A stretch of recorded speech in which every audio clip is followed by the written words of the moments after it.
So let's take a look at some news. This is very interesting. The Chinese hack on the American internet service providers and telephone providers just keeps getting worse and worse. It was discovered in October, and now they have announced that not only are they still finding intruders, they don't even know when they're going to have them ejected. So they're still in there, and this seems really bad. It's been more than a month, and they haven't even kicked them out yet. So the government has gone so far. The FBI is now warning Americans to use encrypted messaging like Signal, which is just what the FBI normally doesn't want you to use because they can't wiretap it. So that's pretty extreme and pretty interesting. And one thing in one of these articles that caught my attention, which amazed me, is I didn't know this. Ron Wyden, I think the senator from Silicon Valley, or maybe the House of Representatives guy from Silicon Valley, he was always on these things, always on privacy, internet privacy issues. He said that CALEA has let the government wiretap internet traffic since 2008. And I didn't know that, so I went and looked up CALEA. This is CALEA, which lets the government wiretap telephone calls. And I heard for years the FBI was trying to get the right to wiretap the internet, but they didn't get that. But it turns out that did pass in 2008, which I did not know. And I'm wondering if still something's wrong here, because I haven't heard any reported cases where this kind of evidence was used in court. But apparently, internet service providers are now required to have wiretap systems, so the government with wiretap orders can wiretap your internet traffic. And that is part of why this ISP hack is so serious, because those are the servers that the Chinese hacked into again, the ones that the back door that let the cops in will also let crooks in, which is exactly what all the cryptographers have said all along, that secure is secure. That means nobody gets in except the two end parties with end-to-end encryption. Anything else with some kind of backdoor for the cops will also be used by criminals. So anyway, pretty harsh. And I'd like to learn more about that, how CALEA is actually being used to wiretap the internet. It's news to me, and I would like to learn more about it. But apparently there was an EFF lawsuit to stop it, but that was denied in 2008. So apparently it's an option for the government now. So this is a Google developer who left Google and said nobody should use it to put their photos up there because Google is going to examine your photos with AI. And he said people do not understand how much AI can learn from your photos. So he took a photo of his family standing in front of a restaurant, and Google identified all the people and the restaurant and their wristwatches, and then it said that the wristwatch is a brand known to be favored by terrorists. And he said, this is what you should worry about, is that they can see every detail of the picture, the AI can identify it, and it can make disturbing, dangerous assumptions like that about it. And so to help people understand the risk of photos, he printed a website where you can upload a photo and it will show you all that the Google AI can deduce about that photo.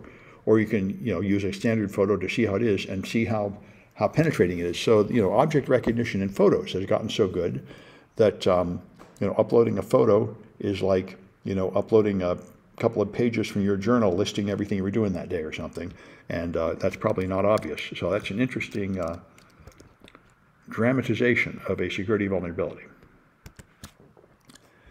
So now, suppose what I'm hearing is a lot of contradictory things. Now, the best explanation for why the president pardoned his son after saying many times he would not do that I've heard is because I think they made this up after the fact, I don't know, but they say it's because he found out they were putting Kash Patel in as the FBI director, and Kash Patel has promised that as soon as he gets in as the FBI director, he is going to use the FBI to go after all their political opponents. And so they say the purpose of this would be to protect Biden from future accusations by Kash Patel. And that is an interesting argument. It does appear to demonstrate some justice, but what President Biden said in the order is this was a politically motivated prosecution, completely unfair, basically completely echoing everything Trump says about all his prosecutions. So it is, and before he said what a Democrat would say, he said there is a court system, there's a jury, there's a judge, there's a defense counsel. My son has a fair chance to defend himself within the system, and I'm going to abide by that, which I think was the right thing to say. And now So now he is totally feeding Trump's narrative that the justice is all corrupt, that the Democrats are just as corrupt as the Republicans and everything else. Now, I don't think that's true. I think the Democrats are pretty corrupt, but the Republicans are much more corrupt. But the fact is, this reminds me of the superhero stories from my childhood. You know, if you don't have a high moral code as the good guy, that you're not a whole lot better than the bad guy, then people won't respect you or trust you. And this is what Gandhi said. Gandhi said you can never do violence, you can never scare people, you must live by a very strict advanced moral code, far more than the other side, and then the people will love you and support you. So he would just he would do a nonviolent thing like burning his draft card and then let the police club him and beat him up and not fight back. Because I said, my purpose here is to dramatize that I am right and I am pure and good and these people are just evil.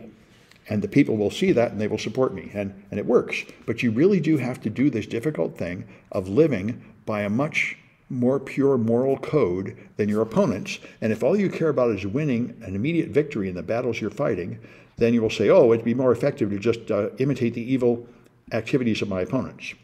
And so anyway, that's what Biden did. And that's what I hear a lot of people calling the Democrats should do. They should imitate the Republicans and just start lying and cheating to get things through.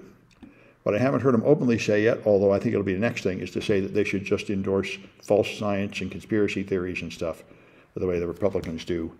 We'll see how far they go in that. I have also heard calls that they should run celebrities, like TV stars, instead of normal politicians, because that seems to be what wins. Anyway, it appears that our system is going to become more corrupt. And this decision by President Biden and his poor timing of it and his very poor justification of it all argue for a very unhappy situation where our people do not believe in the government, they don't trust it, and they don't think the system works. And that's how democracies fail. So SailPoint, I don't know what it is. Apparently it's something a lot of people use, and it has a 10 for 10 directory traversal volume, which is where we talked about in this web class, where you have a path to something and you can just change the path and point to other things. And that's interesting. It's a really old type of vulnerability, almost never seen anymore. And CISA even recently said everyone should squash it. And MITRE has said these are unforgivable. As of 2007, nobody should be making this mistake anymore. But this SailPoint did make that mistake. So. And so the Federal Trade Commission is scolding data brokers for selling your location. We talked about this before. The apps on your phone broadcast your location to people. The data brokers collect it, and then they resell that data over and over and over and make a lot of money. That's the real money. And I've heard analysis where I asked, why do we have an app for everything on your phone? Why don't we just have a web browser and you go to a different website? And the difference is apparently the reason you have an app is so they can collect all that data and sell it and make money. I don't know if that's the only reason, but that sure seems like a pretty good explanation, because I don't see why we have an app for every site on your phone. It doesn't seem to make any sense. There's nothing going on that a browser couldn't do. In fact, if you have like the Chipotle app and you order some food on your phone, you can just go to the Chipotle website in a browser on a computer and order the food. It doesn't need anything more than a browser, but everybody makes you put an app on your phone for some strange reason. Anyway, so the FTC is trying to punish these companies for using the tracking data and selling it. It would be nice if that does become something that is forbidden under U.S. law. But I think this sort of thing is probably going to be ended by the Trump administration in about 40 days. This is what they call the deep state, where there's a regulatory agency making rules limiting what a business can do, and they've campaigned on ending all that. So you won't have things like clean water rules and food safety rules and product inspections and punishment for fraud. You just won't have any government agencies enforcing any of that, because they'll say, oh, that has to go through Congress, so it'll just never happen. And you just go back to laissez-faire capitalism, let the buyer beware. Companies can do anything, which is, I think, what they mean by Make America Great Again, take us back to like 1910, when there was no protection for people, and the companies could just do whatever they want. Anyway, I'll stop this.